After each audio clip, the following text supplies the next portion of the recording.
castelo forte é o nosso Deus. Podem assentar, meus irmãos, e vamos abrir então Tiago, capítulo 1, versículos 9 a 11. 9, 10 e 11.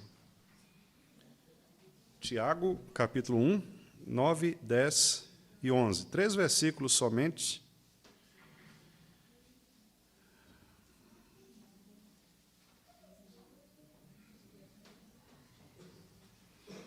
É sempre bom a gente lembrar algumas coisas, né? Quando abrimos a Bíblia, a gente lembrar algumas coisas em relação ao autor, em relação ao contexto, para a gente entender um pouco o porquê que aquele autor escreveu determinado tema, né?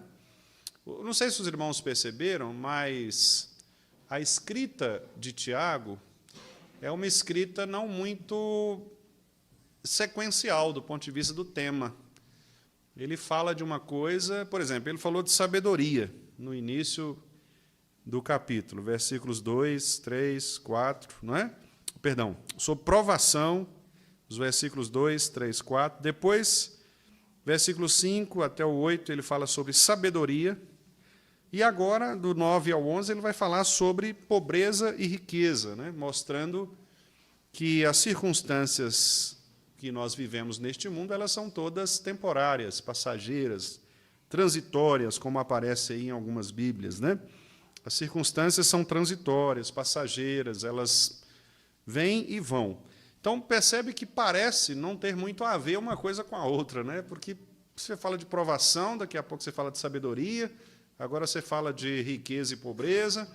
Então, parece que Tiago não está escrevendo muito numa rota, numa linha temática. E isso é verdade, porque a carta de Tiago, ela é, na verdade, uma exortação àquelas pessoas, aqueles irmãos nossos que estavam dispersos, fugindo da perseguição. Isso pode ser visto aí no primeiro versículo, não é? Quando ele diz lá, Tiago, servo de Deus e do Senhor Jesus Cristo, as 12 tribos que se encontram na dispersão, saudações. Esta palavra aí, dispersão, especialmente escrita em letra maiúscula, se refere a um período histórico, quando os cristãos estavam sendo perseguidos e, por essa razão, eles precisavam sair, né, das suas comunidades. E cristãos e judeus também, né? E Tiago escreve para um público predominantemente judaico. Então, os judeus, desde antes, os irmãos sabem disso, né, pela história de Israel, sempre foram alvo de dispersões, exílios, né? Então, os inimigos chegavam e espalhavam todo mundo, mandavam um para cada lado, as tribos eram separadas. Então, o povo judeu sempre passou por esse processo de dispersão. E aqueles judeus que se converteram ao cristianismo também, porque agora eles estavam praticamente juntos, né? Os judeus sofrendo a perseguição também do próprio império, os cristãos sofrendo as perseguições dos judeus e também do império, e assim, um perseguindo o outro. Então, Tiago escreve para essas pessoas, esses irmãos nossos, que estão espalhados em várias regiões, primeiro para que eles tenham coragem de enfrentar esta perseguição, para que eles tenham perseverança, né? Esse é o ponto dos versículos 2 a 4. Então, eles precisam entender que essa prova pela qual eles estão passando, essa perseguição, isso faz parte do plano de Deus para aperfeiçoá-los, né? E essa é uma lição importante para nós. As provas pelas quais nós passamos são sempre maneiras de Deus produzir em nós perseverança. A perseverança ela vem por meio das dificuldades, por meio das adversidades. Porque a perseverança é a característica de alguém que consegue suportar por muito tempo uma situação adversa, não é? Então, você passa por uma dificuldade e supera, passa por outra, supera, passa por 10 dificuldades, supera as 10 dificuldades. Isso vai gerando o que nós chamamos de perseverança. Por isso que, no versículo 3, né, Tiago diz, sabendo que a aprovação da vossa fé, uma vez confirmada, ela produz perseverança. Então, quer dizer, à medida que a nossa fé ela é provada, ou seja, as dificuldades vêm, né, as perseguições, no caso aqui, literalmente, a perseguição mesmo, física, né, mas eles eram capazes de suportar essa perseguição, eles se tornavam mais perseverantes, mais robustos, né, na fé. As experiências, irmãos, elas vão produzindo em nós cicatrizes, né, calos. E os calos vão nos ajudando a ganhar muita coisa na vida, não é? As experiências vão gerando em nós essa robustez na nosso couro, né? A gente vai ficando mais grosso, né, para receber as pancadas, para suportar as dificuldades. Então, a linguagem bíblica ela é uma linguagem muito natural, muito comum, não é? Uma pessoa que passa por muitas experiências difíceis na vida e ela sabe lidar com essas experiências, perseverar nessas experiências, não entrar em desespero, não tomar decisões imaturas, impensadas, ela, naturalmente, ela vai adquirindo robustez, né? Ela vai adquirindo força, vai adquirindo condições, né, para suportar coisas piores que, porventura, possam acontecer. E, nisso aí, Tiago diz, olha, se, porventura, vocês estiverem passando por essas dificuldades e vocês não estiverem suportando essas dificuldades, um caminho é pedir a Deus sabedoria. E aí nós entramos, então, no segundo degrau, que é do versículo 5 ao 8, não é? Porque ele vai dizer, olha, o homem de ânimo dobre, de uma alma dupla, não é? De dupla intenção, é um homem que não sabe bem o que quer. Então, ele fica cambaleante. E uma pessoa que é cambaleante, ele usa aqui a expressão no versículo 8, inconstante em todos os seus caminhos, né? Você imagina uma pessoa bêbada andando pela rua. Mais ou menos essa a ideia. Uma pessoa que está cambaleando mesmo, né? Para lá e para cá. Ela não, você acha que ela vai cair, né? Vai cair, pende para o outro lado, né? Então, é uma pessoa dobre, né? Uma pessoa que tem uma variação inconstante. Essa pessoa inconstante, ela não vai chegar a lugar algum, porque, diante da perseguição, diante da dificuldade, uma hora ela vai acabar cedendo às pressões adversas. Então, para que isso não aconteça, é preciso que a pessoa tenha sabedoria, né? E a sabedoria, o que é? É uma virtude, um fruto do Espírito dado por Deus, para que o crente possa agir da melhor maneira possível quanto à vontade de Deus, né? Eu disse aos irmãos aqui que uma boa ilustração para a sabedoria eu tenho 3 coisas boas para escolher. Qualquer uma das 3 que eu escolher fará o bem, mas certamente uma delas fará um bem maior. Então, a sabedoria é isso. É, dentre as opções que você tem, você escolher a melhor opção. E nem sempre isso é fácil, né? Porque quando você tem uma coisa que é contrária à palavra, é mais fácil você identificar. Mas, às vezes, você tem coisas que são muito próximas da palavra, se parecem, elas se misturam com coisas boas, né? E você precisa decidir qual o melhor caminho. Nem sempre isso é tão fácil assim. Por isso, nós precisamos da sabedoria que vem do alto, da sabedoria divina, e que é essa capacidade espiritual, né? A Bíblia chama isso também, em outros lugares, de discernimento. É a visão que Deus nos dá pelo Espírito Santo para tomarmos uma decisão bíblica, uma decisão coerente com a Escritura, não é? Você lê a Escritura, medita nela, e você toma a decisão que você tem que tomar com base na convicção que o próprio Espírito Santo traz ao seu coração pela palavra. Isso é discernimento espiritual.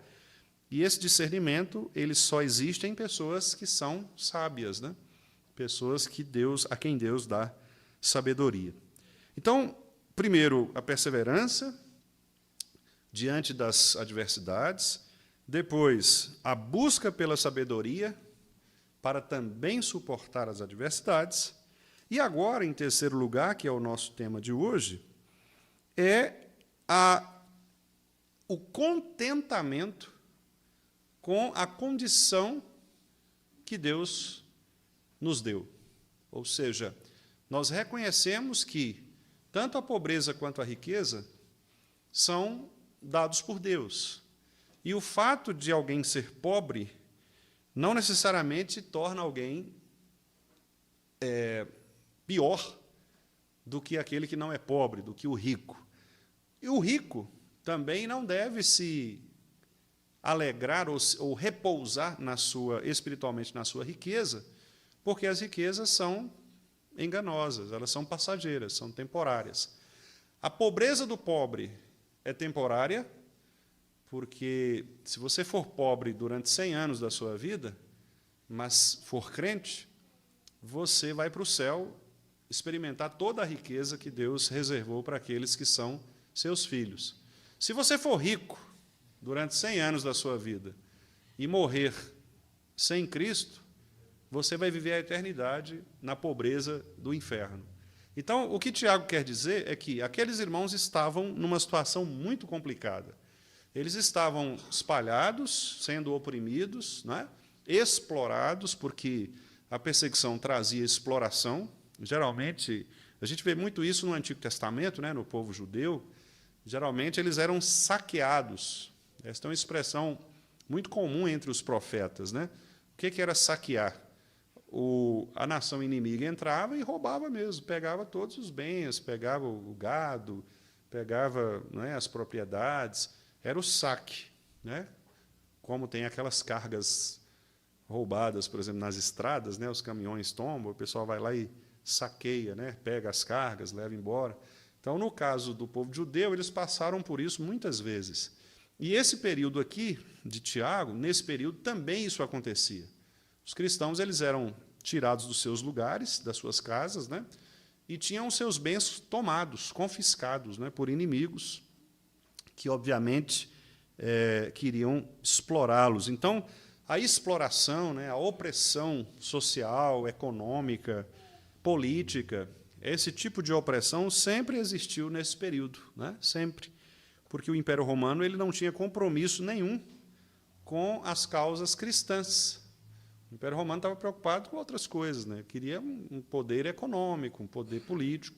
Estava preocupado. Ele queria manter judeus e cristãos sob controle, não é? Por isso que na crucificação de Jesus vocês veem a postura de Pilatos ali, né? Na verdade, ele quis resolver o problema para não ter uma sublevação, uma revolução ali, né? Um tumulto, um motim do povo. Então, ó, vamos ver o que a gente faz aí para evitar esse tipo de sublevação, né, que a gente chama, que é motim mesmo, né, em outras palavras, sair às ruas e ter problemas sociais, né?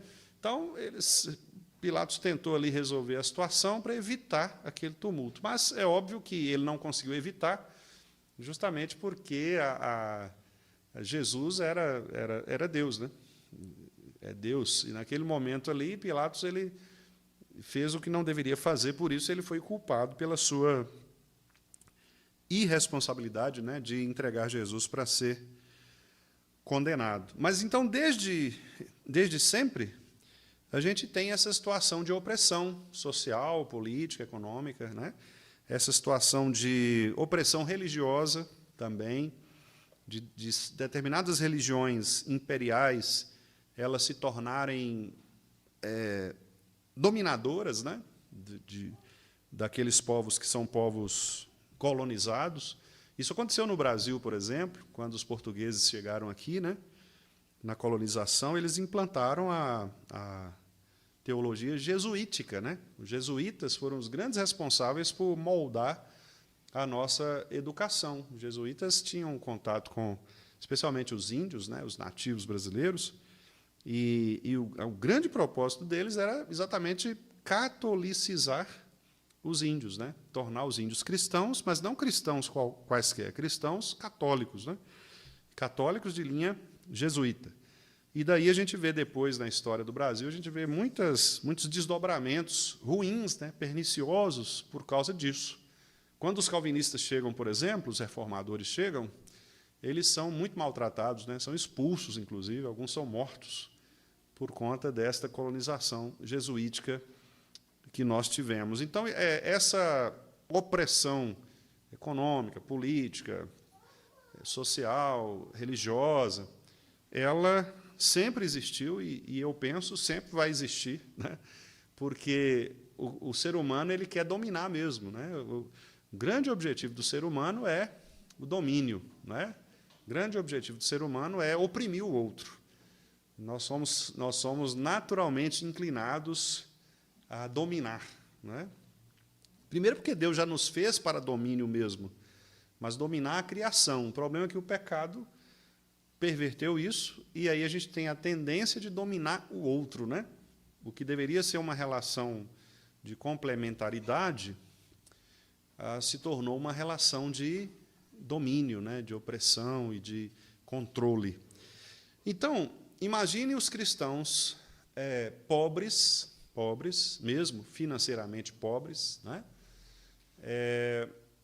Numa condição precária, viúvas, órfãos, e ainda vivendo num país, num território hostil, um território não cristão. Eu suponho que esses irmãos aqui eles sofreram muito, muito, porque eles não tinham nenhum apoio, né? Eles não tinham a quem recorrer. E por essa razão, inclusive, Tiago escreve exatamente para dizer a eles que eles deveriam ficar firmes neste propósito de perseverar na palavra do Senhor, ou seja, na promessa de Deus. Porque se eles fossem olhar as circunstâncias, eles eram muito levados à desistência. Se eles fossem olhar os problemas ao redor, eles deixariam de ser crentes. Racionalmente falando, é como se não valesse a pena ser crente naquele contexto, porque ser crente naquele contexto significava tudo de ruim. Significava que você seria oprimido pelas pessoas, que você seria preso, que você poderia ser morto, você teria seus bens tomados. Ou seja, não havia vantagem alguma do ponto de vista humano ser cristão nesse período aqui que Tiago escreveu. Então, ser cristão nesse período, muito diferentemente de hoje, né? No nosso país, que ser cristão acaba sendo até um status, né? Evangélico hoje virou um status, né? Todo mundo hoje pode ser evangélico, qualquer pessoa pode ser evangélica. Igrejas evangélicas têm tudo quanto é lugar, né? Para todos os tipos de gostos. Então, diferentemente disso, naquela época, se você se identificasse como cristão, você estava, numa linguagem popular, cavando sua própria sepultura, né? Você estava chamando a sua própria morte, o seu próprio sofrimento. Então, o que Tiago faz aqui? No versículo 9 ele diz: o irmão, porém, de condição humilde, glorie-se na sua dignidade. A palavra dignidade aqui ela tem a ver com a essência ou o status que Deus nos criou. Deus nos criou à imagem e semelhança dele. Esta é a dignidade do ser humano. A dignidade do ser humano ela não está nas posses, ela não está na condição social, econômica, ela não está no conhecimento, nos títulos, né? A dignidade do ser humano está em ser este humano, imagem e semelhança de Deus. Então, assim, se você tem um rico, um milionário, assentado no banco da igreja, e você tem um pobre, paupérrimo, assentado no banco da igreja, ambos são, diante de Deus, da mesma dignidade. Ambos têm a mesma dignidade, porque ambos são criados por Deus à imagem e semelhança. Então, Tiago mostra que a dignidade de alguém não está nos bens que esta pessoa possui. E é curioso o fato de ele usar o substantivo irmão. Porque se ele está usando irmão, ele está dizendo que é alguém da igreja, alguém da família da fé. Não se trata de um ímpio, né? Se trata de alguém que é da família da fé. Portanto, ele mostra que na família da fé poderá haver pessoas pobres, como de fato há, nós sabemos disso, né?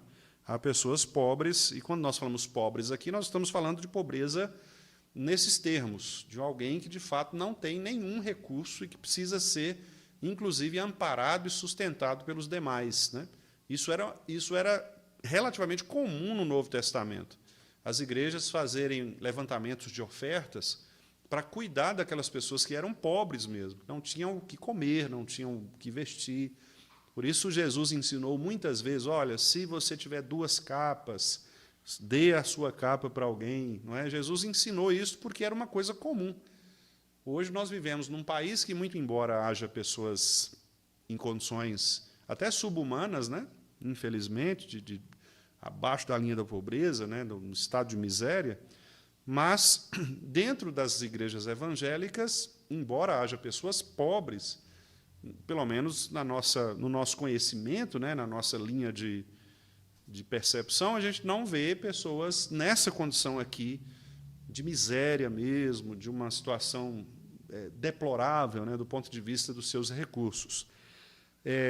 Então, o que Tiago está dizendo é, o irmão de condição humilde, olha, se você é pobre, você não deve ser tratado pelas outras pessoas como se a sua pobreza caracterizasse você. Não. A sua pobreza ela não diz quem você é. Você é digno diante de Deus porque você é a imagem e semelhança dele, independentemente da sua conta bancária. Né? Por isso que a viúva pobre, os irmãos se lembram, né, da história, ela veio e depositou ali tudo o que tinha e ela foi registrada na Bíblia como um exemplo de obediência, de fé. Por quê? Porque os bens que as pessoas possuem não dizem nada em relação ao que esta pessoa é para com Deus. Há pobres, existem pobres que são miseráveis do ponto de vista espiritual. Por exemplo, são pobres financeiramente, mas são pessoas arrogantes, pessoas vaidosas, pessoas muitas vezes insubmissas. E existem ricos que, pelo contrário, são pessoas humildes, pessoas acessíveis, pessoas generosas. Quer dizer, a riqueza e a pobreza, portanto, não necessariamente ela revela, né, o que a pessoa é. Claro que, como a palavra diz, né, que onde está o nosso coração, aí também está o nosso tesouro, é óbvio que, se alguém, por exemplo, um rico, ele deposita nas suas riquezas a sua certeza da vida, né, obviamente ele está tornando a sua riqueza, tornando o seu dinheiro um ídolo. Mas o pobre também pode fazer isso, porque talvez o pobre não tenha o dinheiro para fazer dele o ídolo, mas ele faz da pobreza dele o seu ídolo. Ou seja, ele usa a pobreza como uma forma também de manipular as pessoas. Então, ele usa a pobreza para justificar muitas das suas ações pecaminosas. Então, Tiago está dizendo, olha, o problema não é nem a pobreza e nem a riqueza. O problema é o coração. O problema é que há muitos pobres que são ricos diante de Deus, são pobres economicamente, mas são ricos diante de Deus. A igreja de Filadélfia, por exemplo, que nós pregamos recentemente, né? A igreja de Filadélfia era uma igreja pobre.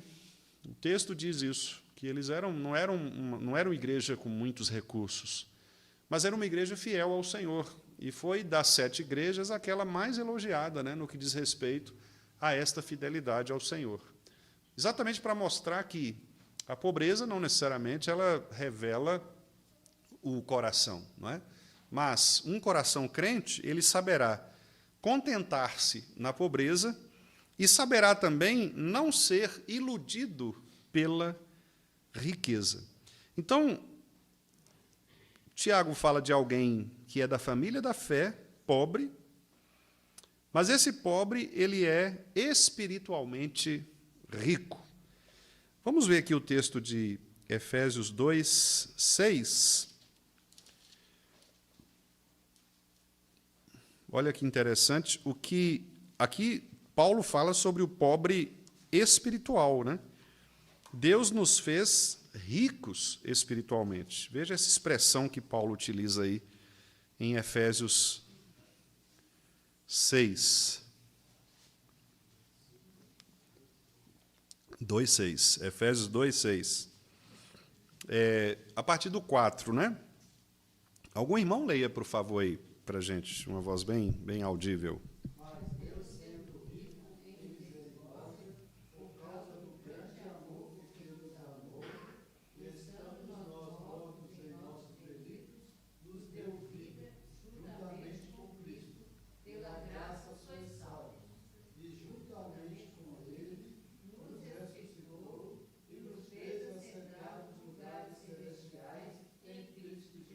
Vamos ler os 7 todos juntos agora? Para mostrar nos séculos vindouros a suprema riqueza da sua graça em bondade para conosco em Cristo Jesus. Amém, né? Então, olha, eu quero destacar aqui no versículo 6, nos fez assentar nos lugares celestiais. Então, repare que para se assentar num lugar celestial é preciso ter uma condição diferenciada, né? Obviamente. E nós sabemos que por nós mesmos nós jamais teríamos essa condição. Então, nós nos fizemos pobres do ponto de vista espiritual. Aí a gente se lembra das bem-aventuranças, né? Os humildes de espírito, os pobres de espírito, né? Numa outra tradução, porque os pobres de espírito, ou seja, aqueles que reconhecem a sua humilhação diante de Deus, eles são então exaltados por Deus e elevados à condição de se assentarem na presença dele. E no versículo 7 ele usa a expressão também, mostrando que esta redenção que Deus produziu por meio de Cristo, ela é uma redenção que revela o quê? A suprema riqueza da graça. Interessante que ele usa o termo riqueza, né? Por quê? Porque a graça de Deus ela é rica mesmo, no sentido de que ela possui todos os recursos necessários para atender às necessidades de nós que somos pobres espiritualmente. Então, nós éramos completamente miseráveis espiritualmente, pobres espiritualmente, reconhecemos esta pobreza espiritual, e só a riqueza da graça de Cristo poderia pagar o preço de nossa miséria para que nós pudéssemos nos assentar nos lugares celestiais em Cristo Jesus. Então, por isso, Tiago diz que o irmão, nosso irmão de condição humilde, de condição pobre, ele pode ficar tranquilo porque em Cristo ele já possui toda a riqueza que os ricos deste mundo não possuem, porque ele se torna um herdeiro do próprio reino de Deus. Veja agora aí mesmo em Tiago, no capítulo 2, versículo 5, versículos 5 e 6. Vou pedir outra pessoa aí para ler para a gente. Tiago 2, 5 e 6. Não, é Tiago. Ouvi, meus amados irmãos, não escolheu Deus os que para o mundo são pobres, para serem ricos em fé e herdeiros do reino que ele prometeu aos que o amam. Entretanto, vós, outros, Menosprezastes. não são ricos que vos oprimem, e não são eles que vos arrastam para tribunais. Isso, tribunais, né? Então, quer dizer, veja que Tiago está colocando aí, meus irmãos, Deus não escolheu os que são pobres para o mundo para serem ricos em fé e herdeiros do reino. Quer dizer, não são exatamente aqueles pobres, né, que Deus usou para manifestar a sua glória. Então, é óbvio que aqui os irmãos percebem que há uma mistura na linguagem de Tiago, né? Porque talvez nós pudéssemos imaginar, mas essa pobreza aqui é uma pobreza espiritual. Não, mas Tiago está falando de pobres, pobres mesmo. O que não deve nos levar a apoiar, né, uma teologia da libertação, por exemplo, né, que é uma teologia católica que afirma que Cristo veio somente para os pobres, né, e que, por isso, nós temos que trabalhar em favor dos pobres, fazer ações sociais, de onde surgiu aquele movimento, né, chamado de missão integral, muito comum em algumas igrejas, até evangélicas, né? A ideia de que a igreja precisa sair e cuidar dos menos favorecidos, dos pobres, lutar contra a injustiça social. Quer dizer, então, muitos transformaram e transformam o evangelho espiritual em um evangelho social. A justiça divina não tem a ver com justiça social, embora a Bíblia também nos exorta a sermos contrários às injustiças sociais, obviamente, né? Muitos profetas falaram sobre isso, o próprio Tiago está falando sobre isso. Quando a gente chegar um pouco mais à frente da carta, os irmãos vão ver. Ele fala, por exemplo, olha, se chegar aí mesmo no capítulo 2, né? Se entrar na vossa sinagoga, olha o versículo 2 aí, se entrar na vossa sinagoga era judeus, né? Algum homem com anéis de ouro nos dedos, trajos de luxo, e entrar também um pobre andrajoso, aqui é a ideia de um mendigo, né? E vocês tratarem com deferência o rico, o que tem os trajes de luxo, disser para ele, senta aqui nos primeiros lugares, e ao pobre, você fica em pé aí mesmo, né? Ou então assenta aí debaixo aí desse. Quer dizer, Tiago está dizendo, vocês estão pecando por causa disso. Então, repare que o que Tiago está dizendo nós não devemos tratar as pessoas por aquilo que elas têm, pelos seus bens. Então, um pastor, por exemplo, ele não pode ser mais amigo de um presbítero rico do que de um presbítero pobre, né?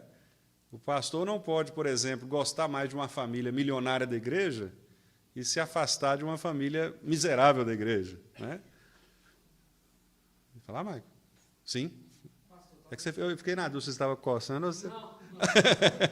Vai lá, meu querido. Eu acho que nos nossos tempos de evangelho moderno, isso tem se potencializado com essa teologia da prosperidade, essa Sim, mega, sim. mega igreja, Uhum. que hoje em dia tem muitos milionários, né, que frequentam essas mega igrejas aí. Sim, E talvez os pastores, líderes dessa igreja só conheçam essas pessoas. verdade.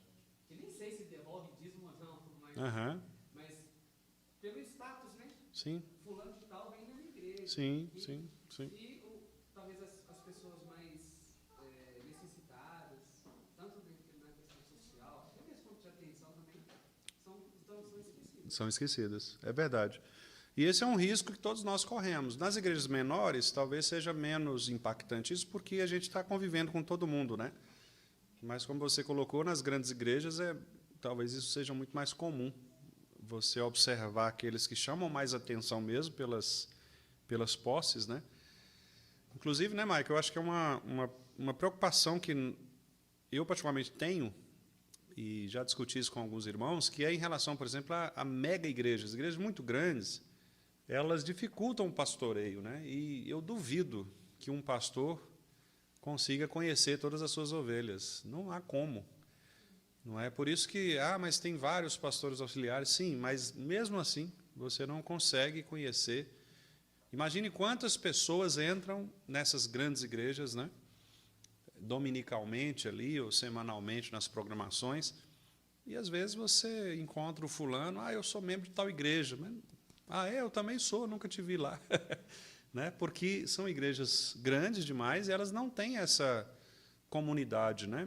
E até porque o nosso tempo também nos leva a isso, a esse afastamento. Infelizmente, algumas pessoas querem ser mais consumidoras do evangelho, né, da igreja, do que participantes do corpo de Cristo. Então, elas preferem até ir para uma igreja grande, porque elas não são vistas mesmo, né? Elas vão para a igreja grande e entra ali, sai, cumprimenta todo mundo, vai na bênção e tal, mas ela não tem nenhum tipo de... Exatamente, é o membro invisível ali, né? Ele chega e participa, vai, mas não tem aquele compromisso relacional como nós, por exemplo, temos na nossa igreja, que é uma igreja pequena, né, comparada com estas mega igrejas. Sim, Ronaldo.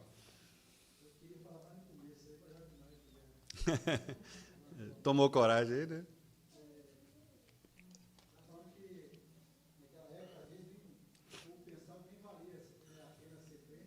Aham. Sim.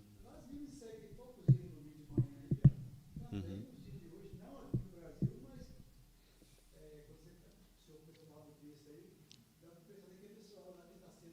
Perseguidos? Sim, sim.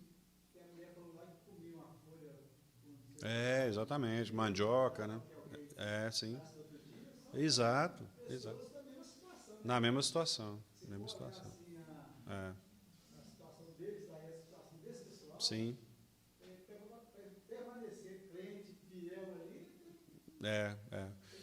Exatamente. Por isso que eu falei, né, por isso que eu falei que nós brasileiros a gente não tem essa noção, né, porque a gente não tem assim uma condição tão como desses irmãos, né, de outros lugares que são perseguidos mesmo, né? Então aqui Tiago diz aí no versículo 10: "E o rico na sua insignificância, porque ele passará como a flor da erva." Repare que no 9 ele fala o irmão, e no 10 ele fala o rico. Então aqui os intérpretes dizem o seguinte, que provavelmente a intenção de Tiago é falar dos pobres da igreja, os pobres da igreja que estavam talvez se sentindo desprezíveis. Então Tiago está dizendo para eles: não se sintam desprezíveis, porque vocês são ricos em Cristo. Talvez vocês não tenham os recursos deste mundo, mas vocês têm aquilo que é mais importante, que é a riqueza da graça de Cristo em vocês. Quando ele fala do rico, aí ele não fala necessariamente do irmão rico. Quer dizer, então aqui os intérpretes dizem, muito provavelmente, Tiago está falando dos ricos em geral. Tanto os ricos da igreja, quanto os ricos ímpios, de fora da igreja. Porque agora Tiago quer mencionar o fato de que os ricos não devem apoiar sua segurança eterna, sua segurança espiritual, nas suas riquezas. Por isso que ele usa o termo, porque, olha, o irmão pobre, ele deve se gloriar na sua dignidade.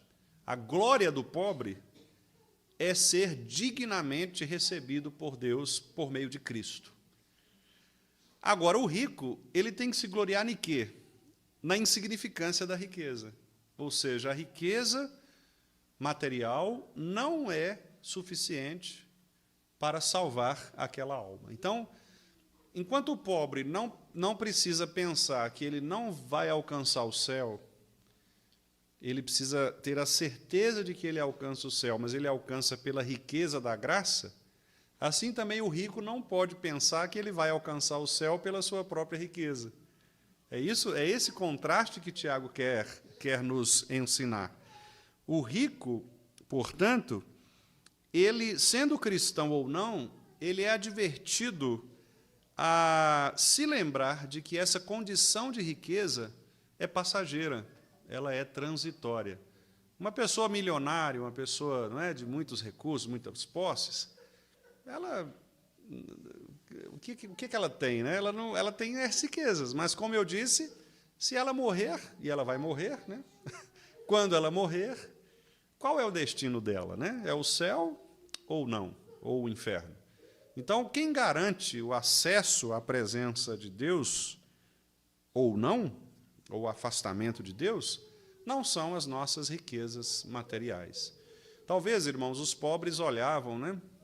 E aí, Ronaldo, também hoje, no contexto dessas igrejas perseguidas, talvez esses irmãos nossos olhem e eles vejam, por exemplo, os poderosos, né, os ricos deste mundo, oprimindo ali, e criando todas essas situações de perseguição.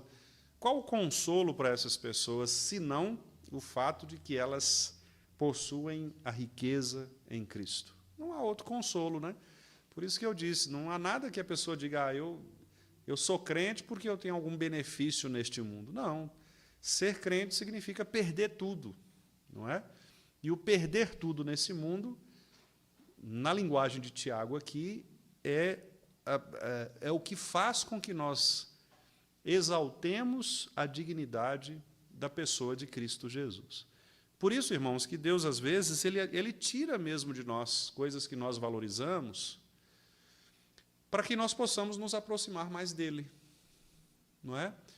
Às vezes, ele tira uma coisa boa que você tem, para que você possa aprender a confiar nele. Não é?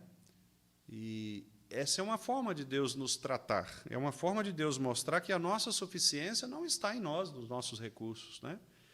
Não está nas nossas habilidades. E o rico, então, não deve confiar nisso, nos seus recursos, por quê? Aí ele fala aí no final do versículo 10, porque ele passará como a flor da erva. Então, a erva é uma plantinha, né, que nasce, mas ela é temporária mesmo, ela é passageira. Alguns dizem que essa, de acordo com a flor da erva, com essa expressão que Tiago utiliza aqui no original, eram plantinhas que nasciam e morriam assim brevemente, coisa de 1 ou 2 dias, né? Eram os matinhos que às vezes nasciam ali, mas já se ia, né? Então passa, né? Essa é a questão. Então ele não está condenando aqui as riquezas, ele não está condenando as posses, né? Ser rico não é pecado. O pecado é confiar nestas coisas, como se estas coisas nos dessem o acesso à presença de Deus.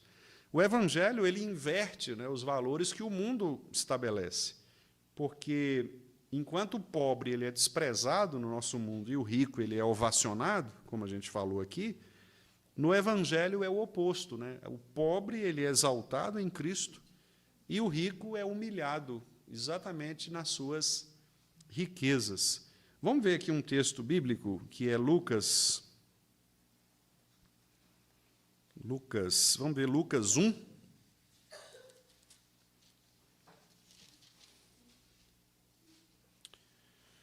Lucas 1, 52. Qualquer irmão aí, leia, por favor. Lucas 1, 52. O Cântico de Maria.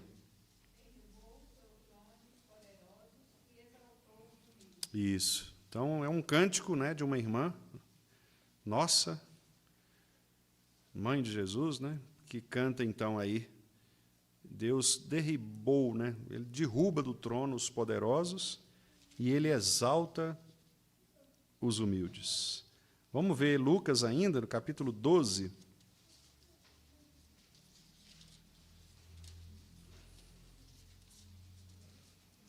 No verso 15.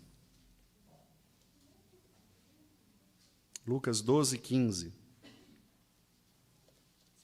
Quem achar aí pode ler. Então lhes recomendou: tende cuidado e guardai-vos de toda e qualquer avareza, porque a vida de um homem não consiste na abundância dos bens que ele possui. Muito bonito esse verso, né? A vida de um homem não consiste na abundância de bens que ele possui. A vida, não há quantidade de bens, né, que possa pagar pela vida humana, né? Pagar pela vida. Vamos ver 1 Timóteo 6, 17 a 19. 1 Timóteo 6, 17 a 19. Outro irmão quiser ler também, pode ler para a gente, por favor, esses 3 versículos. Exorta aos ricos do presente século que não sejam orgulhosos, nem depositem a sua esperança na instabilidade da riqueza, mas em Deus, que tudo nos proporciona ricamente para o nosso aprazimento. Que pratiquem o bem, sejam ricos de boas obras, generosos em dar e prontos a repartir, que acumulem para si mesmos tesouros, sólido fundamento para o futuro, a fim de se apoderarem da Isso. verdadeira vida. Isso mesmo. Então, veja bem, né? Os ricos aí, o que é que eles devem fazer? Eles não devem confiar na instabilidade da riqueza, não é? Mas eles devem fazer o quê? Versículo 18, praticar o bem. Eles devem ser ricos em boas obras, que é a obediência a Deus, né? Generosos em dar, prontos para repartir com as pessoas. E que acumulem o quê? Tesouros, mas tesouros que são tesouros espirituais, né? Sólido fundamento para o futuro, a fim de se apoderarem da verdadeira vida. Então, repare, irmãos, que a riqueza ela é condenada por Deus quando ela se torna objeto de idolatria, né? Quando a pessoa pensa que o fato de ela ter dinheiro, de ter posses, de ter uma condição diferenciada em relação ao outro, isso fará com que ela tenha um acesso maior à presença de Deus. E no versículo 11, então, Tiago diz assim: porque o sol se levanta. Todas as vezes que a Bíblia usa a expressão levantar-se do sol, né, o sol se levanta, geralmente é uma expressão de juízo, ou uma expressão que aponta para a criação mesmo, o controle de Deus sobre a natureza, ou uma expressão de juízo. o sol se levantar significa que Deus fará com que o seu julgamento ele venha sobre ou contra estas pessoas que confiam em si mesmas, né? Por isso ele diz: o sol se levanta com seu ardente calor e a erva seca, a sua flor cai, desaparece a formosura. Assim também se murchará o rico em seus caminhos. Ou seja, aqueles que confiam nos seus próprios recursos, eles passarão pelo juízo de Deus, e ao passarem pelo juízo de Deus, eles não prosperarão, porque se eles não confiarem inteira e finalmente na graça de Deus, nada mais poderá salvá-los da morte. Isso nos ensina também, de certa maneira, para a gente concluir, né? Como as pessoas humildes do nosso tempo, né, os pobres de nossa época, como eu disse, a dignidade do pobre está em Cristo, não na sua condição social. Por isso que nós não devemos nos envolver com a política de justiça social, porque Jesus disse que o pobre sempre estará conosco. Um pobre, ele não deve usar da sua pobreza para fazer disso uma bandeira, uma militância, não é? Pelo contrário, ele deve entender que a sua condição social ela é uma condição passageira, e a sua dignidade não está nisso, mas está no próprio Cristo. Quanto aos ricos, eles são chamados à humildade e, como eu falei, né, a não confiarem nas suas riquezas. Devem lembrar, aliás, que as suas riquezas elas devem ser meios, instrumentos de Deus para ser bênção na vida de outras pessoas, né? Calvino, inclusive, quando fala sobre empréstimo de dinheiro, ele fala sobre isso. Ele fala que, lá comentando o Salmo acho que 51, 50 ou 51, ele fala sobre isso, né? Ele fala, por exemplo, que a misericórdia daqueles que emprestam deve ser uma misericórdia que se atente para isso. O crente, ele deve ter recursos para socorrer os necessitados. E quando ele socorre os necessitados, ele não pode fazer disso uma maneira de obter lucro, né? Então, Calvino, por exemplo, ele era contra o crente cobrar juros de um ato de misericórdia, por exemplo. Vamos supor, o Maico precisa fazer uma cirurgia e a cirurgia vai ficar um certo valor. E ele não tem o valor, mas há um irmão que tem esse valor. Então, o irmão pode dizer: olha, Maico, eu posso te emprestar esse dinheiro e você vai me pagar assim, assado, e combinar. Mas, de acordo com o Calvino, se eu usar isso para explorar o Maico, por exemplo, cobrar dele um juro, fazer disso eu estou pecando. Diferentemente, por exemplo, se o irmão Miro falar assim: ó, pastor, estou querendo abrir uma loja ali, um negócio, e preciso de um aporte, de um dinheiro para dar não é? Aí o irmão que tem condições vai lá e, não, eu invisto, eu empresto para o senhor. Nesse caso, Calvino diz: aí sim, eu posso cobrar o juro, porque não é um caso de necessidade, é um caso de um investimento, de economia, né? Então, a gente precisa diferenciar essas coisas, né? Se são questões de necessidade ou não. Os ricos, eles deveriam agir, né, em prol da misericórdia para socorrer os crentes e não se tornarem mesquinhos, né? Não se tornarem pão duros mesmo, né? Avarentos nas suas riquezas, né? Sim.